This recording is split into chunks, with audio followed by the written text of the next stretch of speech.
It's after due time, so... Yeah, we can... Yeah, well, I think everyone knows Vic Gosbell, and it's indeed a pleasure to have you back again. With, I think this is your fourth...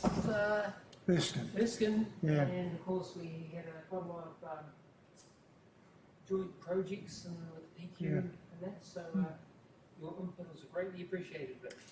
Thanks, Neville. Thank you very much. Yeah, I'm a few years out of retirement, so I'm not involved every day with deep research, but I am still associated with the research centre I set up at Wollongong, which is the Australian Power Quality and Reliability Centre. I'm their technical advisor, and I thought I'd discuss a project that they're involved in at the moment, which is power quality benchmarking of transmission systems, not distribution systems, which we've been involved in for many years, and I think I've given a couple of talks on that here. But transmission systems, something which... Hi, Chris. Yeah. Transmission systems, something which we're really beginning to move into. And so I sort of put this up as this is how things are in our initial proposals, and there's nothing quite final at the moment. Sean Elphick is our research engineer, and he got some of the material together for me. I've only just discovered this pointer and I might overuse it a bit. Put it aside for the moment. Actually, that's not how it's supposed to work, is it? Right. So, four main issues to talk about. What is power quality? Because as I said in the flyer, it'll be for a general audience. What is power quality benchmarking? What are the special issues of transmission systems?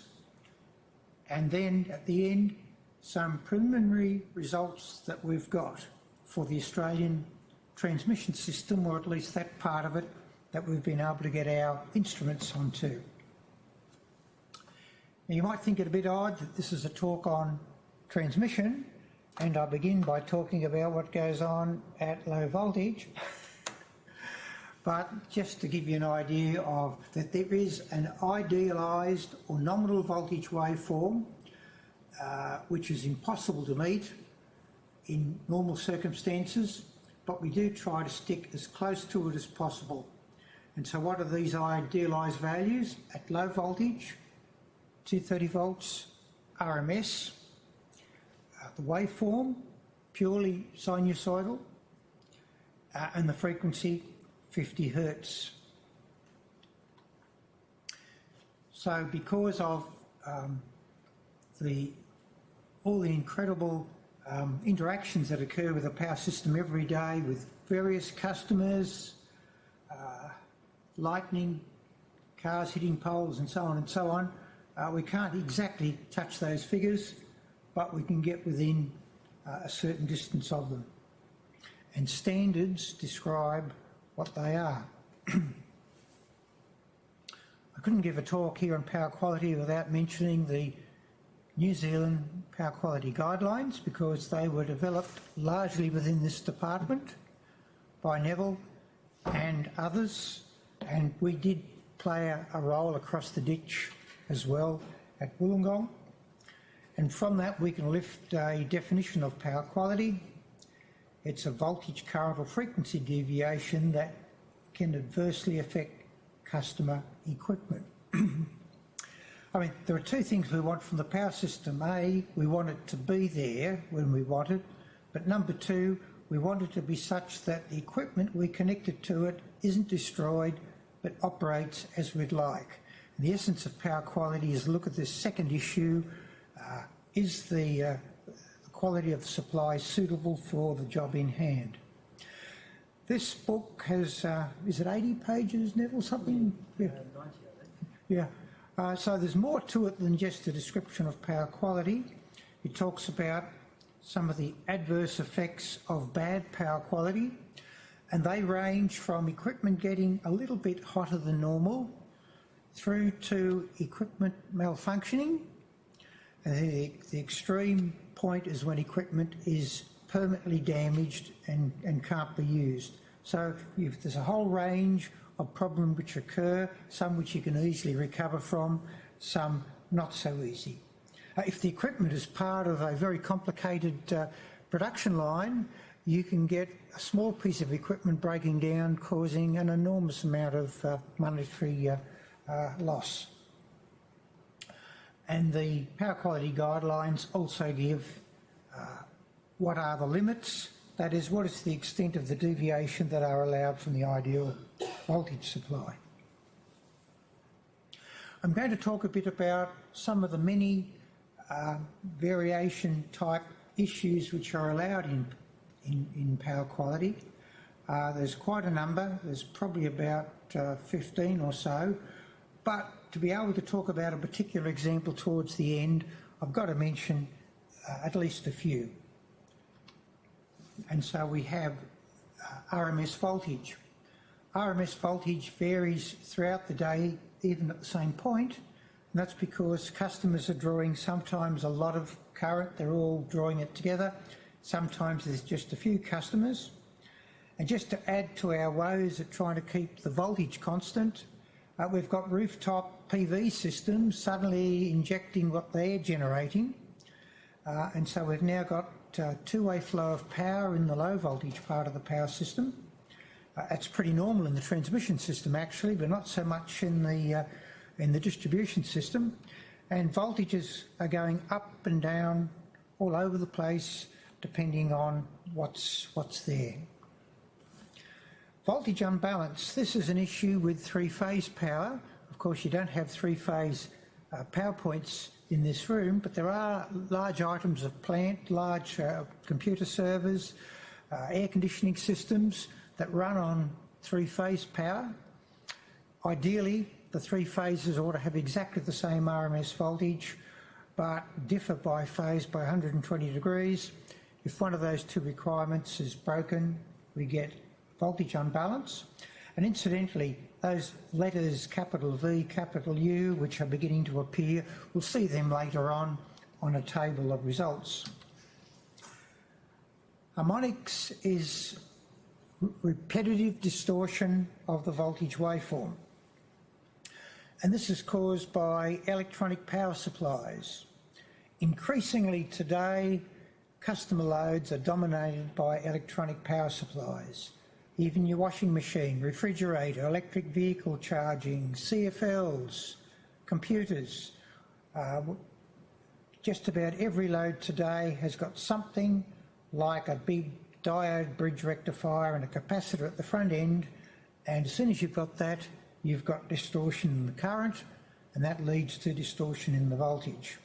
And then we have voltage fluctuations. Voltage fluctuations are where the RMS value of the voltage might be within the acceptable range, which at low voltage is plus or minus 6% from nominal. So it might lie within that range, but it's changing within that range. And if it changes at the right frequency, or maybe I should say the wrong frequency, which is about 10 hertz, and you've got the wrong sort of light, which is an incandescent light, you'll get very annoying light flicker. And in fact, the eye can detect voltage changes as small as about 0.3%. 0.3% if you've got that frequency of RMS voltage variation in the supply. I talk then about variations, which are changes that are there in every cycle. The other issue is events. Events is a sudden change in the waveform due to something happening upstream. I've said an incident. That's because I didn't want to reuse the word event, but in fact it's an event, an upstream, usually an upstream event. There are some cases where it can be a local event, but the one that we think about most is a fault occurring upstream, and the way the power system responds to a fault, which is a short circuit between conductors because the insulation is broken down, the way it behaves is it might deaden that circuit, by opening a large circuit breaker somewhere with the hope that the ionised air, whatever it is, will go away, and then maybe half a second later reclose with the hope that now the system behaves as normal. And for a lot of people, they're going to see a bit of a blip in their supply during the moment that the fault is there before the circuit breaker opens. So S is voltage sag, some people call them voltage dips.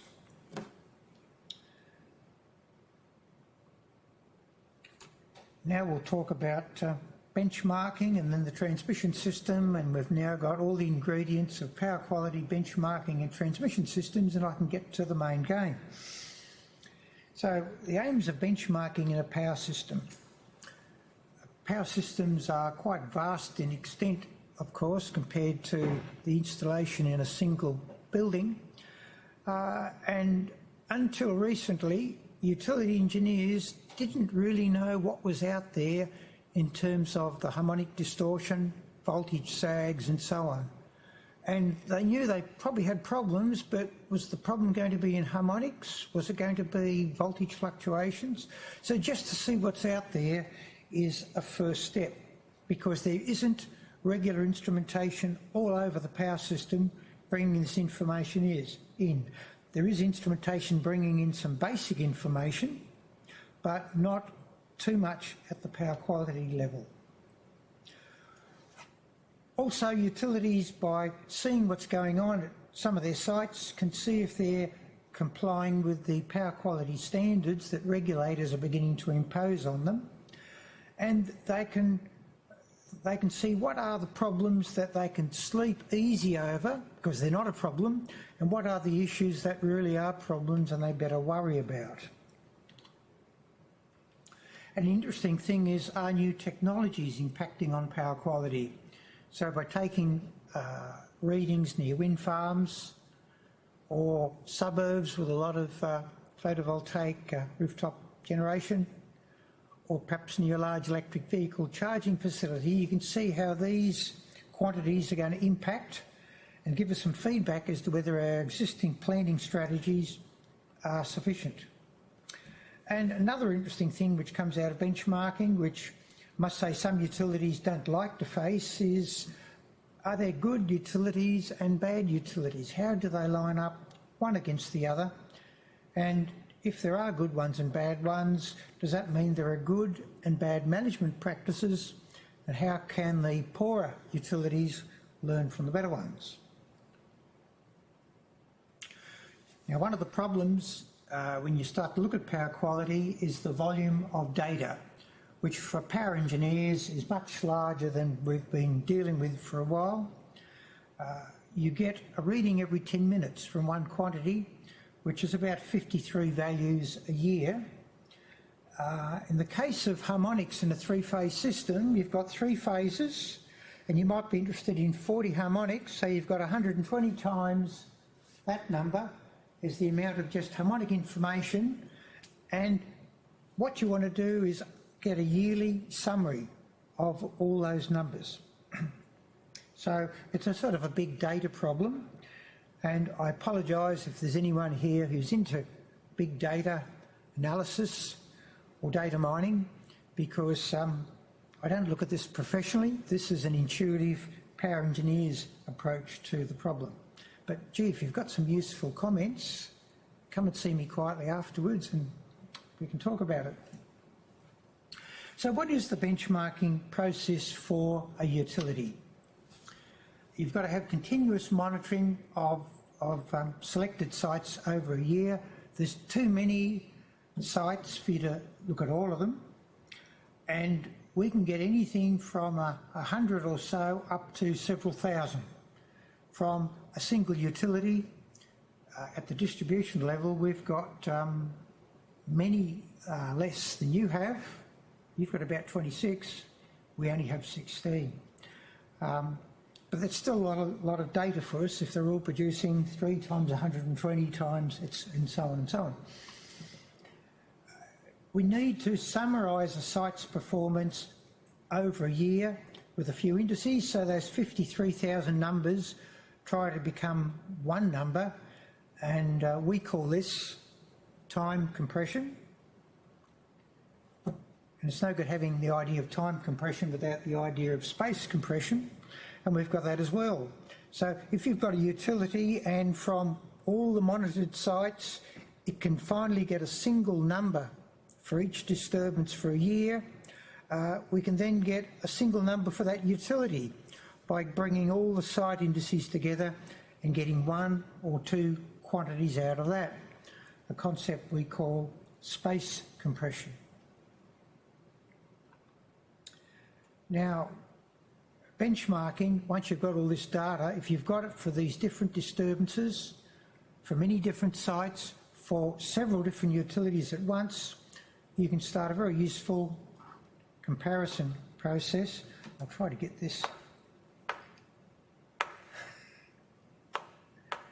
Good.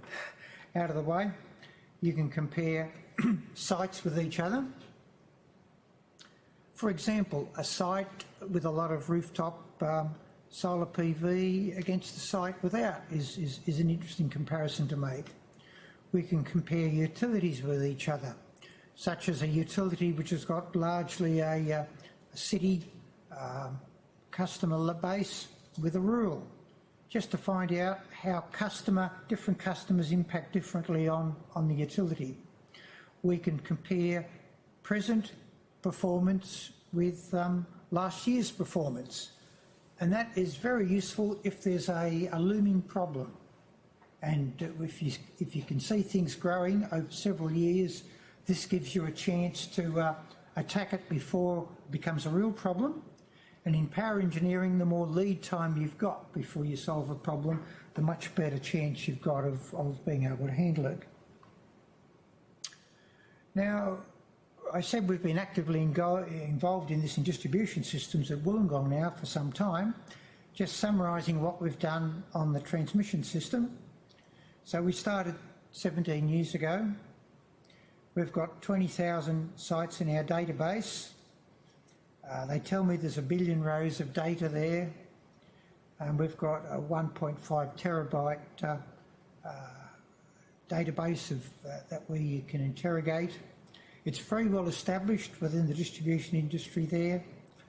Some of the utilities use our annual reports as their standard report. They then hand on to the regulator regarding their power quality performance. Transmission systems, much more recently. We developed a proposal in 2015 out of the 1, 2, 3, 4, 5, 6 transmission companies I think we've got.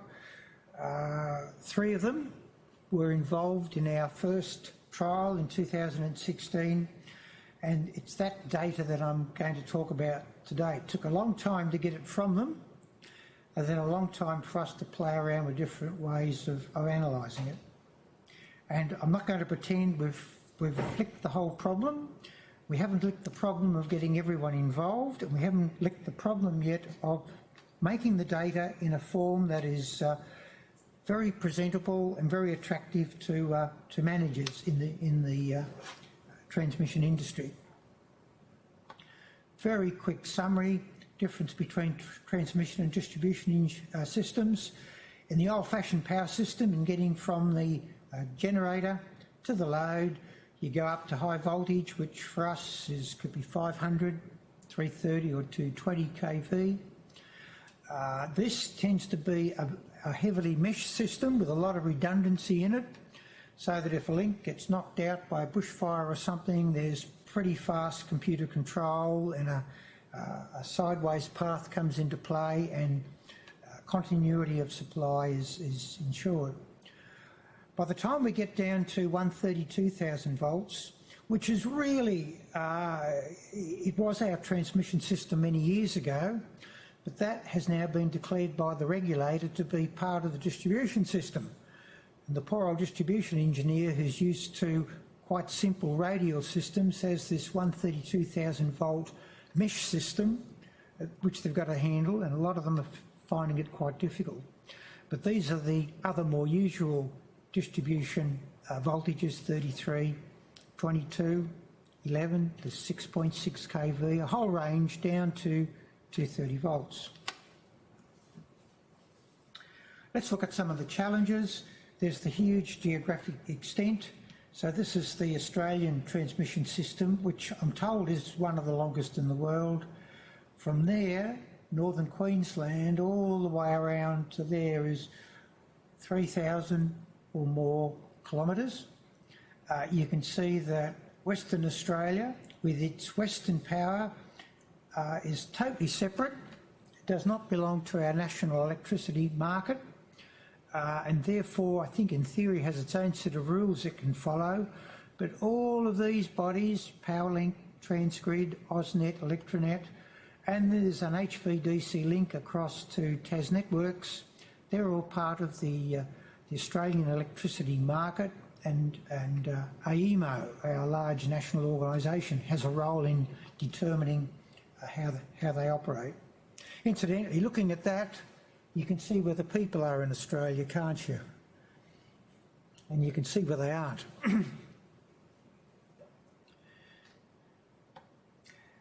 Now, the voltages are very high, difficult to gain access. Certainly no university person would be allowed in to connect their flute multimeter to a transmission system. All substations are potentially very dangerous areas. If you go in on a rainy day with your umbrella and start pointing it at something, that might be your last Benjamin Franklin operation before you disappear off this earth. So we've got to rely on them doing all the metering for us. The transducers are designed for high voltage and often have a poor response for power quality purposes. And there are a limited number of places to which we can connect the instrumentation. And just to make things even more difficult, although Australia supposedly has national standards that we all follow, it appears our regulators aren't aware of this, and they've written different codes for each state. And so the different transmission bodies have their own standards. How do you compare different bodies that have different standards? And to confuse it even more, a transmission organisation can run anything from 500,000 volts all the way down to 3.3 thousand volts. And for some quantities, they'll have a different standard at each point. So it's not straightforward. A little bit about some of the ideas we've developed for the reporting side. A site is a place where the instruments are, and it's the place where these 53,000 readings per quantity are appearing. We try to summarise that by site indices, and then we look at the whole utility and we look at all the sites and we try to summarise all its site indices as a utility index, but a bit more detail. So I've mentioned this idea of time compression. One of the ways we do it is we look at the 95% probability value. You can't apply this idea to everything, and you can't even apply the number 95% to everything, but this is the basic idea. For example, if we're measuring the total harmonic distortion, we get our 10-minute readings over the year, and we look at the 95% highest value. That is the value which has not exceeded 95% of the time, or if you like, the value which has only exceeded 5% of the time. There'll be an exam on this very point at the end of this before we can get to refreshments. Utility indices. What we've developed are the ideas of magnitude reporting and compliance reporting, because it appears the utilities are interested in both. A magnitude report might be the percentile values of the site indices. For example, a utility is interested to know, if it looks at the harmonic index for all its sites, how many sites have low indices, how many sites have high indices. In other words, it wouldn't mind a histogram of where all the site indices are. In fact, when you're talking to a manager, histograms are a little bit too complicated for them, so we've simplified it. Compliance reporting, that is an indicator of how many sites are exceeding the limit. And maybe rather than talking any more to this slide, it's better to start to see some examples. Now here is perhaps 1/3 of the data of our 2016 campaign when we got 67 sites. 67, not a big number. Using statistical techniques, you can work out the minimum number of sites you need to measure some items. I've done that calculation for harmonics, and you need about 100, I think, for the sort of accuracy we'd like. So we're dealing with less than that, but here we're developing the technique, and of course the conclusions we get have to be taken to some extent with a grain of salt. Now, what we can see is the indices after time compression. And so this is the unbalance index, and this is the 95% value at that particular site. Utility number 1, site number 1. There are 3 utilities involved, and so you can see all the site IDs begin with the U1, and then we're getting into the U2, and after a while we'll end up with U3. The first 2 columns there are just nominal information. There's the site ID, including the utility owner, and the nominal voltage. And you can see we've got sites there ranging up to 330,000 volts, all the way down to, I can see, 33,000. But I know there are some down to 3.3 because these transmission systems seem to have little tiny distribution systems which they own and run. Over here we have the indices after time compression of the 53,000 per year values. This is voltage spread. With the distribution system, we're interested in the voltage and how close you stay to the voltage. Transmission systems are different. They're really not interested in meeting a particular voltage standard because they adjust their voltage to different loads, and they have different requirements in different parts of the state. So voltage spread is the total range from maximum voltage to minimum voltage. Here we have an unbalance index. This PLTI, a lot of power engineers would know, is a voltage fluctuation index. THDI, you could probably guess, is a total harmonic distortion harmonic index. This requires a little bit of explanation, which I won't give, not this talk anyway. This is a measure of the number of voltage sags and how bad they were over the year. And if you look at the data in this format, you can't really say whether there's anything good or bad going on there. So what do we do then to enhance the information in that data? Well, one way we do it is by magnitude reporting. And what we're doing here is we've got our 3 utilities, 1, 2 and 3. And what we do is, rather than give a histogram, we do something pretty close. Now, if you've done statistics, you might have heard of box whisker diagrams. So this is almost the box, and it hasn't got the whiskers. The boxes there represent 25% highest or lowest or whatever. We get away from that.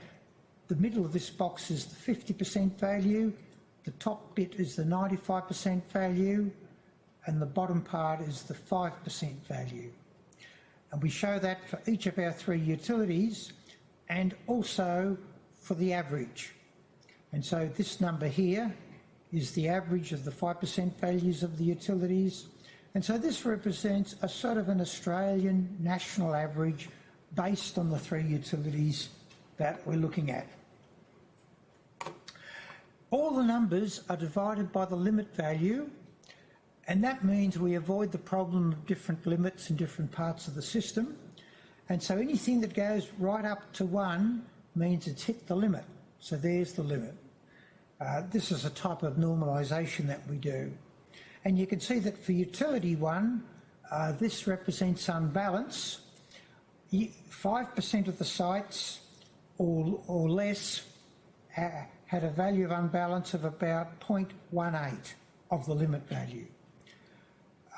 50% of the sites had a value of about 0.38 or less, and something like 64% of the sites have a value, I've got that wrong, 95% of the sites have a value of unbalance of about 0.64 of the limit or less. And so this utility shines as the best.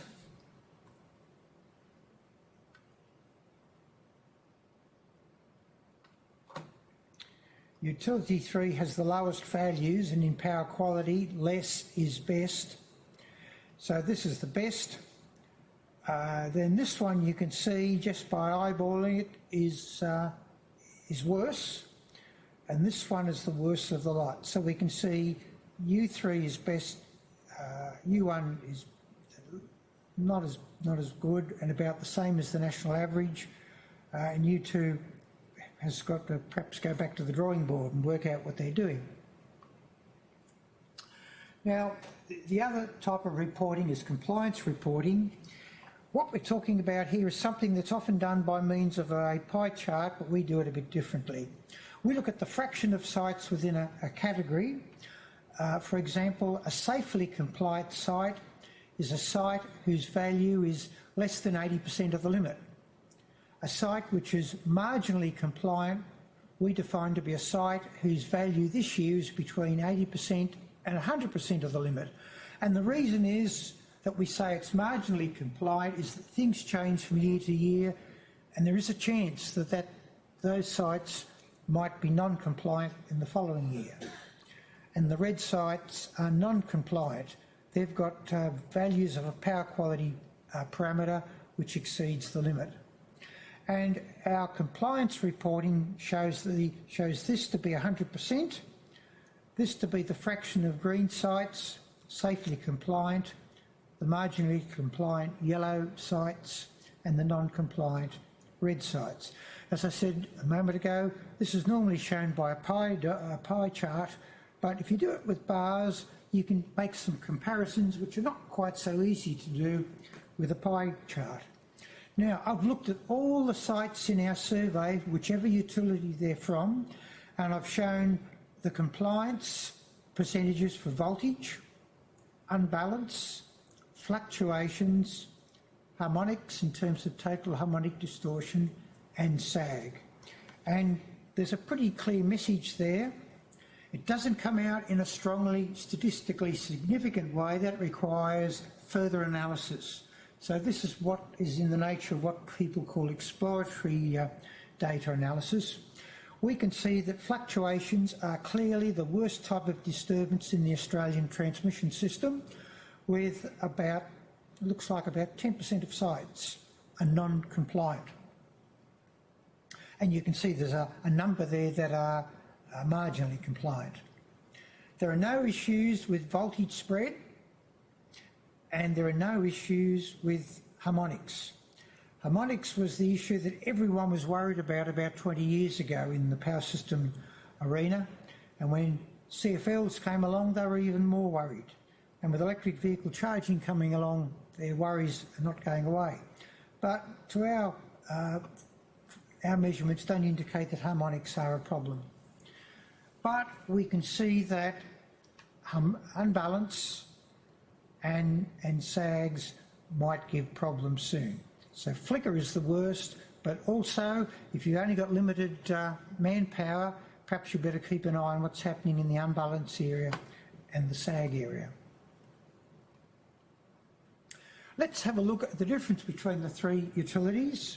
This is real data, but of course I'm obliged not to let you know who they are, but they're just three transmission bodies in Australia.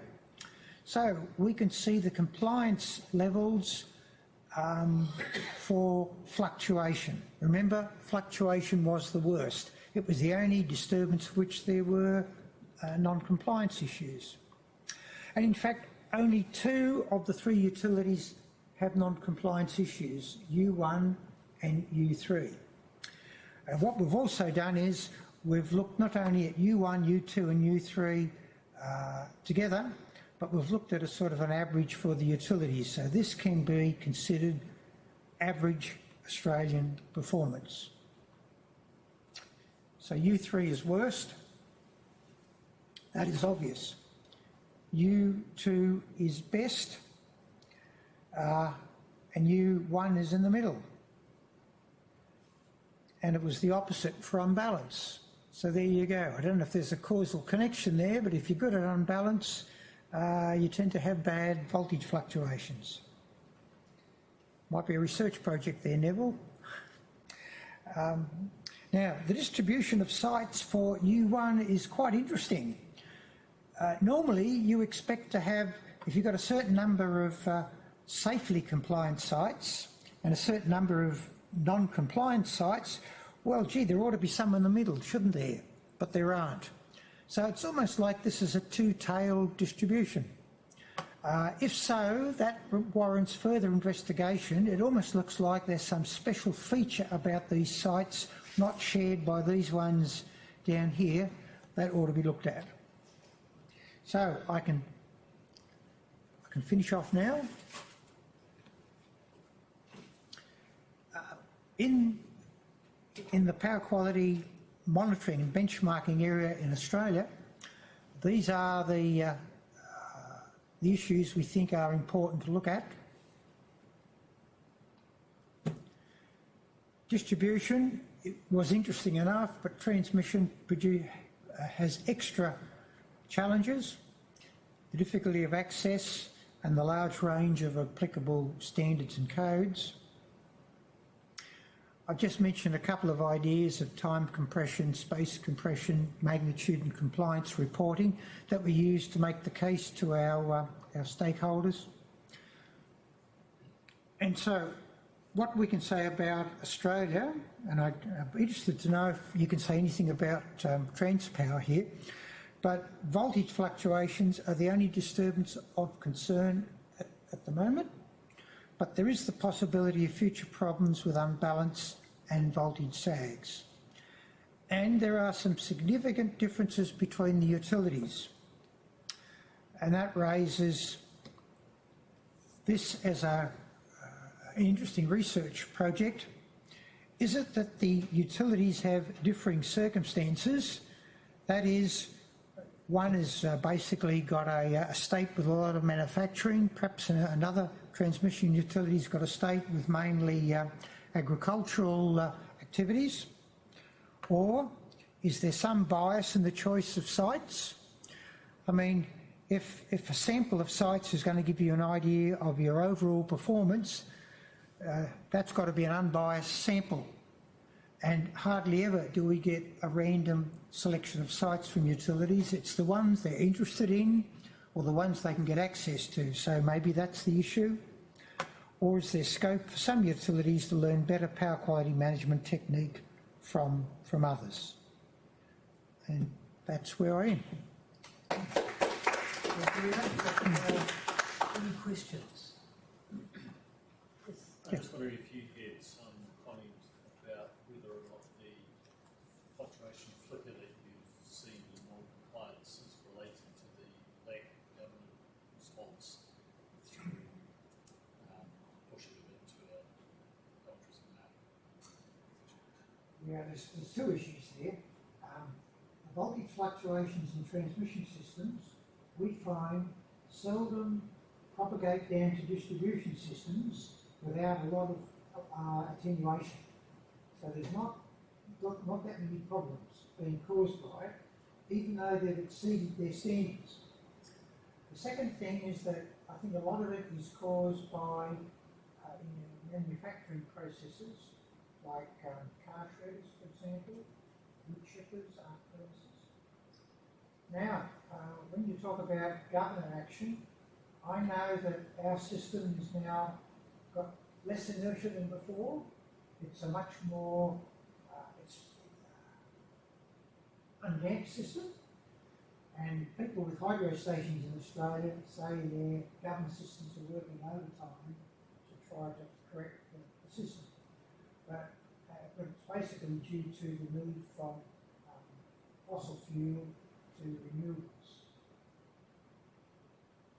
Is that the answer? You used the same presentation.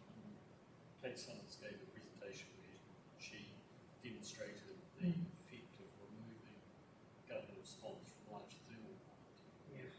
so that they could be dispatched, Yes. and the effect of that on power grids, Mm. causing massive fluctuations in Okay. the voltage within the system. Yeah. Okay, well, it'd be interesting to see which is the utility with the greatest problem and what is the generating situation there. I can't answer that. Government response though is normally quite slow. Quite slow response. So 1 minute. yes, that's right. The other thing with the course flicker is new lighting technology. Yes. It's not so sensitive to that frequency. It's got a sensitivity, but to a different band of frequencies. Yeah. So we are obligated to follow standards for the old days of incandescent lamps. People haven't yet developed proper standards for the modern lighting technology. And when they finally do it, 10 years later, Australia will adopt that and we'll hold ourselves to it. And it'll probably be too late because of new lighting technology. Yeah, I know. I know. It's a moving target, yes. With all the PV and stuff people are putting in, it's a cloudy day and suddenly the sun comes out. Does that have any effect on the overall system? I don't know the answer to that. I bet you probably wouldn't see it quite as much at the transmission level as you would at the distribution level. But I'm now showing up once a fortnight for a couple of hours, so I'm not in sort of everyday contact. Yes, we got called in by Otago Network, Buskin Bay, just north of Dunedin. They've got a community, Buskin Bay community, which is about 100%. They help me take PV in, and so we did 3 weeks of measurement on how to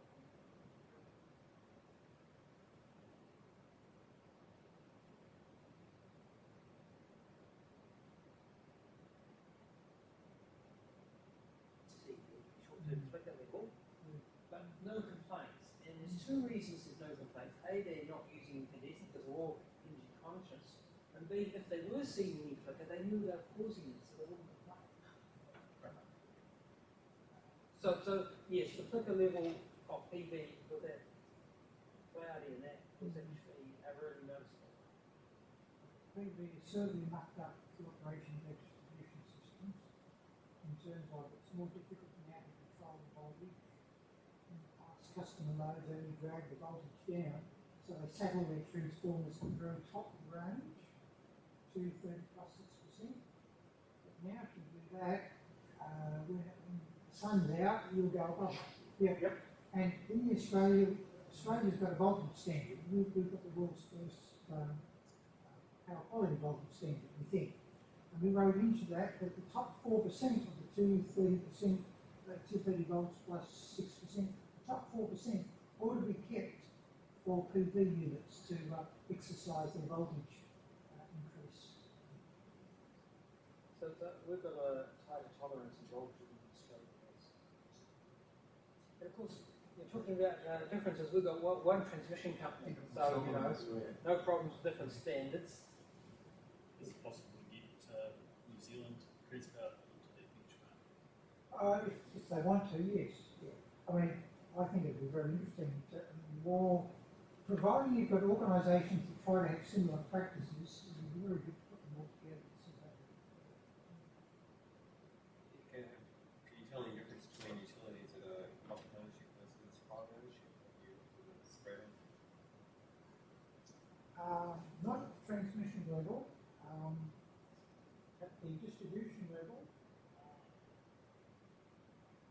To be able to say anything on that would probably involve some sort of statistical analysis,